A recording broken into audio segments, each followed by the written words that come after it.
বগুড়ায় একটি কথা প্রচলিত আছে, মাস্তানের কটকটি না খেয়ে যাও কুটি। যার অর্থ মহাস্তানের এই কটকটি খাবারটি না খেয়ে কোথায় যাও, অর্থাৎ মহাস্তানে এসে যদি আপনি এই কটকটিটি না খান তাহলে আপনার মহাস্তান যাত্রাটা অসম্পূর্ণ থেকে যাবে।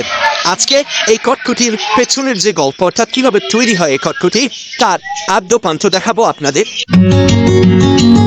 কটকটি নামের এই সুলভ মূল্যের মিষ্টান্ন তৈরির প্রথম ধাপ চাল থেকে আটা বানানো। পূর্বে ঠেকি কিংবা জাতা ব্যবহার করা হলেও কালের বিবর্তন আর প্রযুক্তির উৎকর্ষসাধ্য হওয়ায় ব্যবহৃত হচ্ছে এই লাইট ইঞ্জিনিয়ারিং মেশিন।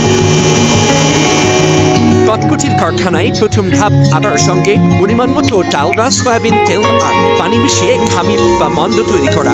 এর স্বাদ বাড়াতে খামিরে ব্যবহার করা হয় কালো জিরা। ভালো করে মাখানোর পর 1 থেকে 1.5 ঘন্টা রাখা হয় এই মন্দ। খামির তৈরি হয়ে গেলে একটি পাত্রে শুরু করে রেখে কাঠের বেলন দিয়ে বেলে ওপর কিছু মসৃণ আর সমান করা হয়। সেখানে নিপুণ হাতে ছুরি দিয়ে আড়াআড়ি লাইন টেনে এক মাপে কাটেন আরেকজন কারিগর। এরপর সাবধানে বেলচাকৃতির বড় চামচ দিয়ে এই পাত্র থেকে তুলে ধুলাই করে নেওয়া হয় চুল্লির কাছে। খানায় একটি চুল্লিতে 1.5 টাকার লোহার কড়াইয়ে উচ্চ তাপে ফুটছে 30 লিটার করে সয়াবিন তেল।